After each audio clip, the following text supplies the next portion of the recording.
Tenemos ya en nuestros estudios la presencia del abogado Rogelio Valencia, constitucionalista.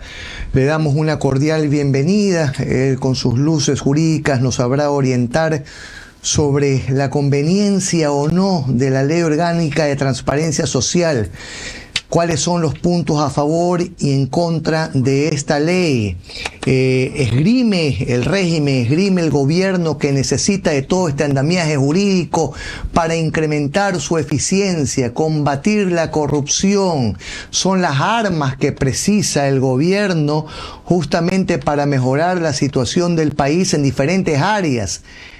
¿Es así o no es así? Directamente la pregunta, abogado Rogelio Valencia. Bienvenido. Muy buenos días, muchas gracias por la invitación, estimado Henry, estimado Gustavo. Pues es un honor para mí poderme dirigir a todos los ciudadanos y cibernautas a través de este medio. Bueno, definitivamente es necesario regular el tema que tiene que ver con las organizaciones sociales. Y ya esto se caía de Maduro, el hecho, no Maduro el de Venezuela, sino la necesidad de poder lograr tener una regulación legal, porque regulación normativa siempre se buscó de alguna u otra manera a partir de algo muy antiguo que está en el Código Civil respecto a las corporaciones y fundaciones. Pero a la naturaleza propia de las organizaciones sociales siempre se requirió darle un blindaje de lo que tiene que ver con la normativa para regularlas en su estructura. Resulta que eso ha pasado de decretos en ejecutivos, resoluciones, acuerdos ministeriales y recién, a partir lógicamente del martes anterior, el 26 de agosto de este año, se aprobó el proyecto. Cuidado, uno de los graves problemas que se suele decir es que aprobado el proyecto, ya la ley inmediatamente entra en vigencia. Eso es mentira. La Asamblea Nacional lo que hace es tratar un proyecto de ley y aprueba el proyecto. En este momento el estatus jurídico es que ese proyecto se encuentra en la Secretaría General Jurídica de la Presidencia de la República. Entiendo ya enviado lo que corresponde por parte de la Asamblea Nacional, si es que ya terminó de hacer los agregados, los aumentos de los textos que prácticamente se pidieron incluir, que eso también suele ser un problema, y posterior a eso el presidente de la República determinará si hay objeción parcial, total, el tema de objeción constitucional, para que entre realmente en vigencia cuando se publique en el registro oficial. En pocas palabras, el texto que tenemos actualmente, el que se aprobó el martes anterior en la Asamblea Nacional, no es el texto final. Cuidado, todavía falta hacer las precisiones que mandaron a hacer. Luego de eso se va a la Presidencia de la República y el presidente de la República podría, en una objeción, aumentar o quitar texto. El problema de fondo está en lo siguiente: ¿es necesario la regulación? Sí, pero ¿a qué costo esa regulación? Porque la base, como ustedes se habrán dado cuenta, y es lo que se está discutiendo en este momento en la Corte Constitucional respecto a la inconstitucionalidad de 3 de todas las leyes que se han aprobado por la Asamblea Nacional hasta el momento, definitivamente la base es el tema del conflicto armado interno y la lucha contra lo que tiene que ver los grupos de delincuencia organizada que de alguna u otra manera no solo están en las calles y en el tema de la acción delictiva como tal, sino que trabajan ya en un andamiaje transnacional donde se aprovechan incluso de organizaciones como estas. ¿Para qué? Para poder, en primer momento y sobre todo, lavar dinero. Y con ese sentido se plantea esta ley, y lo que preocupa en todo caso no es el control necesario para poder acabar sobre todo con aquellas organizaciones de papel o aquellas organizaciones que tienen un solo titular, que se convierte no en un líder social, sino en un dirigentucho social que está enquistado ahí y que malutiliza la organización social de papel para fines protervos. El problema es que cuando un proyecto de ley se califica en materia económica urgente, le corren los 30 días del proceso legislativo y es muy reducido el tiempo para poder hacer el análisis completo y poder hacer la difusión necesaria de un proyecto tan importante como este. Hablando de la difusión, doctor, ¿usted ha podido leer, tener acceso a este proyecto? ¿Por qué le pregunto? Porque quisiera saber si realmente va a poder combatir a lo que el presidente mencionó en algún momento, a esas fundaciones nacionales que reciben dineros del exterior para financiar protestas sociales que están respaldadas por la Constitución, pero que entorpecen muchos procesos a la interna del país? En principio, mi estimado Gustavo, la naturaleza de esta norma no es coartar los derechos que constitucionalmente están avalados en materia de libre asociación y libre reunión. De entrada lo dice. Eso es constitucional, claro. De entrada lo dice. E incluso puede que siempre se considere eso letra muerta, pero por lo menos se ha hecho en la primera disposición general de la ley determinar que no puede ser utilizada ni para persecución política ni otros fines que no sean el control, en principio, fundamentalmente económico y de los flujos financieros, porque el nombre inicial del proyecto, cuando lo envía el presidente de la República, es Proyecto de Ley Orgánica de Control del Flujo Financiero. Yo tengo aquí el texto inicial y efectivamente ese era el nombre, Ley Orgánica para el Control de Flujos Irregulares de Capitales.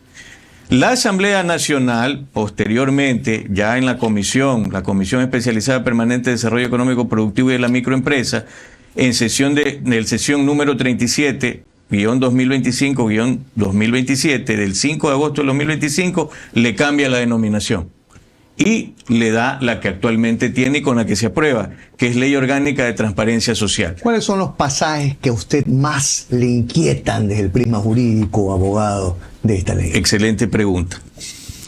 Si bien es cierto, por naturaleza, un proyecto de ley, su estructura, o mejor expresado, una ley como tal, su estructura es exposición de motivos, considerandos, el articulado, disposiciones generales, transitorias. En este caso no hay reformatorias, no hay derogatorias, pero sí hay reformatorias y disposiciones finales. Definitivamente, en los 3 primeros artículos usted ve la estructura de una norma. Primero es el tema del objeto, segundo es el tema del ámbito, tercero el tema de los fines. Y en la parte que tiene que ver justamente con lo que es el objeto, se entendería que no hay ningún problema. Porque dice claramente, el artículo 1, la parte pertinente, dice: y el respeto al derecho a la libre asociatividad, que es lo que les decía que de alguna otra manera se blinda, fortalecer el control estatal a fin de prevenir, detectar y controlar los flujos irregulares de capitales, incentivar el cumplimiento de obligaciones tributarias, optimizar la gestión y administración de bienes públicos y garantizar una adecuada supervisión de los recursos estratégicos mineros. Uno de los problemas que se está teniendo con los proyectos de ley en materia económica urgente es que están cometiendo el error de no respetar la unidad de materia. Es lo primero y lo que seguramente ustedes ya habrán podido tener información de primera mano, lo que se está atacando en las audiencias que se está llevando por la inconstitucionalidad de los 2 primeros proyectos con calificados económicos urgentes, que son ley en el ordenamiento jurídico, ley de solidaridad nacional y la ley de integridad pública. Afecta a varias normas, una sola. Correcto, claro, no necesariamente en el articulado, pero sí en las disposiciones reformatorias. Sin embargo, aquí en el artículo 1 ya ustedes se dan cuenta que esto, por ejemplo, entró ya en el informe de segundo debate, este aumento que tiene que ver y garantizar una adecuada supervisión de los recursos estratégicos mineros. Porque la naturaleza de esta norma es prácticamente dirigirse a las organizaciones sociales sin fines de lucro. Luego, tenemos nosotros que, si bien es cierto, el ámbito es para toda organización social y, como bien decía Gustavo, el hecho de que esté radicada aquí no significa que solamente sea nacional, puede tener raíces extranjeras y está radicada aquí y tiene que someterse a este control. El problema, ¿cuál es, mi doctor? De lo que yo le pude entender al presidente de la República, porque en algún momento, Henry, yo supe que hay ciertas organizaciones sociales nacionales que reciben financiamiento de corporaciones, dígase europeas, dígase norteamericanas, que tienen intereses mineros y petrolíferos. Entonces se protege de este lado, por decir un ejemplo, el ITT, pero el ITT no debería tener límites políticos, también debería extenderse hacia territorio peruano, pero de ese lado sí se extrae petróleo. Pero cuando se lo quiere extraer de este lado, saltan ciertas organizaciones sociales. Sí, efectivamente el objetivo de alguna otra manera es cortar o coartar en cierta forma aquello que se tergiversa la naturaleza de la organización social. Porque también hay un mal uso de organizaciones sociales que sirven para interrumpir, por ejemplo, el desarrollo administrativo o ejecutivo de un gobierno. Listo. Pero ¿qué pasa cuando usted en una bolsa mete todo? Y ahí es donde hay reparo. Le explico por qué. Artículo 3 de la finalidad. Si bien es cierto, insisten en el tema de organizaciones sociales sin fines de lucro, cuando habla ya de la prevención del lavado de activos, el financiamiento de la delincuencia organizada, financiamiento de minería ilegal, la corrupción y en general el uso indebido de fondos públicos o privados, asegurando que todas las personas naturales y jurídicas actúen conforme al marco legal vigente y a los estándares nacionales e internacionales de integridad y transparencia, porque aquí nos vamos a radicar también en estándares que tienen que ver con el Grupo de Acción Financiera Internacional, el GAFI. ¿Cuál es el problema de esto? ¿O cuál podría ser el problema de esto? Todos, absolutamente todos, según la finalidad que establece esta ley, estamos sometidos a este control. Entonces, claro, quien nada teme, nada debe, no habría ningún problema. O quien nada debe, nada teme, listo. El asunto es que hay organizaciones sociales sin fines de lucro que en primera instancia, en esta norma que cambia incluso de ente de control, porque el ente rector normal de una organización social es la cartera de Estado que le otorga la personería jurídica. Eso no se toca. Sin embargo, en esta ley se habla de una autoridad de transparencia o de integridad social. No se nombra, pero sí se dice que el control pasa a la Superintendencia de Economía Popular y Solidaria.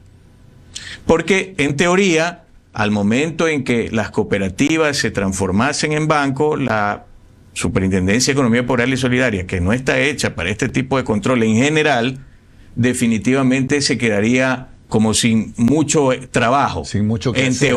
En teoría. Pero acuérdese que eso puede ser uno de los temas que se declara inconstitucional en la Ley de Integridad Pública que se está discutiendo en la Corte Constitucional. El tema de convertir en bancos. Exactamente, a las porque cooperativas está grandes. demandada esa disposición transitoria. ¿Qué sucede? Independientemente de aquello, acá se le da la potestad del control total de todas las organizaciones sociales, le transfieren esa competencia a la Superintendencia de Economía Popular y Solidaria. Y no ¿Estarán será preparados saludable, para hacer eso? Resulta que ciertas fundaciones, de acuerdo a su fin, van al MIES, otras a otro ministerio, dependiendo de el objeto de la fundación. Eso no lo están cambiando. Lógicamente ya quedará sin efecto el famoso decreto ejecutivo que regulaba esto, pero eso no lo están cambiando. Vuelvo y repito, cuando usted establece una norma y quiere blindar una política pública, usted debe tener diáfano temas concretos: ente rector, ente ejecutor y lógicamente la base económica con la que se va a trabajar. Pero aquí yo lo que veo es que no se deja claro el ente rector, sí el ente de control, sí el ente que ya desde hace algún momento tiene a cargo algo que es fundamental aquí y que lógicamente es por donde ellos arrancan, que es el Sistema Unificado de Información de las Organizaciones Sociales, el SUIOS, que cada vez que se otorga una personería jurídica, inmediatamente se registra en ese tipo de sistema. Eso está a cargo del Ministerio de Gobierno. Pero, por ejemplo, mire usted, de acuerdo al Grupo Faro, que hace un análisis en enero del 2024, a esa fecha existían registrados 71.786 organizaciones sociales sin fines de lucro, de las cuales 61.025 se consideraban vigentes. ¿Por qué? Porque sí es cierto que hay muchas veces organizaciones sociales de papel, que las tienen más o menos como cuando se prostituyó este tema de hacer compañías que tenían objetos sociales hasta para construir naves espaciales, una cosa así. Entonces, ¿qué es lo que buscan? Efectivamente lo que buscan es, señores, terminemos con organizaciones sociales de papel que existan reguladas, pero yo a mi preocupación existe en este tema es, si la ley no ha definido esto con claridad, se entiende que el control absoluto sería para todos. Sí es verdad que en la norma empieza de alguna manera a delinear el riesgo, Los niveles de riesgo que representa una organización social son los que delinearán la posibilidad de qué tipo de control va a recibir. Sí, pero eso no está definido en la ley. Están dados ciertos parámetros. Atentar va el contra reglamento. La seguridad jurídica, ¿no? Hay una línea muy delgada entre el control y atentar definitivamente contra la seguridad jurídica. Yo le voy a hacer una pregunta a propósito de lo que dicta el artículo 136 de la Constitución de la República, de acuerdo al procedimiento legislativo, ¿no? ¿Cuántas materias usted ve ahí en ese proyecto que aborda justamente este proyecto? ¿Por qué? Porque el artículo 136 es claro. Dice, los proyectos de ley deberán referirse a una sola materia y serán presentados a la presidenta o presidente de la Asamblea Nacional con la suficiente exposición de motivos. El articulado que se proponga y la expresión clara de los artículos que con la nueva ley se derogarían o se reformarían. Si el proyecto no reúne estos requisitos, no se tramitará. Entonces, una sola materia. ¿Cuántas materias está abordando? Está tocando 4 materias adicionales, 5 con lo que ingresaron el tema minero. Incumple abiertamente el 136. Es lo que de alguna u otra manera se ha planteado. A ver, en esto que usted toca, mi estimado Henry, es clave dejarle diáfano a la ciudadanía. Si bien es cierto, el procedimiento legislativo, la técnica legislativa, es una materia casi que inexplorada, no solamente en Ecuador, sino en Latinoamérica. Debemos tener diáfano que existe, así como existe debido proceso para todo, también existe un debido procedimiento parlamentario legislativo. ¿Qué sucede? El apartado se llama proceso legislativo. ¿Qué sucede? Este debido procedimiento parlamentario legislativo es el que debe de alguna manera primar por naturaleza para que la norma que se entiende constitucional de manera primigenia no caiga en este tipo de situaciones que generalmente tocan una serie de normas sin el debate suficiente. Por ejemplo, esta ley, no en su texto del articulado, sino en las disposiciones reformatorias, tiene el contenido de este impuesto que se le va a imponer a los socios o accionistas de compañías. Sí. El famoso 25% del que se estuvo hablando, por dividendos. Se agregó este tema minero que, como bien dice Gustavo, se refiere lógicamente a intentar controlar todo aquello que tenga que ver con la economía criminal. Listo. Adicionalmente, aquí se toca, lógicamente, cambios que tienen que ver con incluso los artículos que definen la naturaleza de la organización social. Caso concreto, artículo 30 de la Ley Orgánica de Participación Ciudadana. Entonces, cuando usted empieza a darle vuelta a todo esto y usted se pone a revisar las disposiciones generales, las transitorias, que son parte de la normativa, y por supuesto las reformatorias que empiezan a cambiar como pulpo una serie de cuerpos legales, ahí nos encontramos sí con ciertos problemas. Porque usted puede haber discutido el articulado del texto de la norma que se aprueba, pero generalmente pasan de agache el resto de cambios y reformas que se hace a otras leyes que termina afectando la naturaleza propia. Y ahí es donde se levantan las alarmas, porque cuando usted toca artículo 30 de lo que tiene que ver con la Ley Orgánica de Participación Ciudadana, usted toca las fibras más internas de lo que es la naturaleza de la organización social o de la sociedad civil debidamente organizada. Porque tal como está redactada esta ley y de lo que les acabo de leer en el artículo 3, aquí no solamente se va a hablar de las organizaciones sociales sin fines de lucro de derecho. Cuando ya habla solamente de personas y dice que todos están regidos de ese control, también van las de hecho. Doctor, muchísimas gracias. El tiempo se nos ha ido volando, realmente muy sesuda.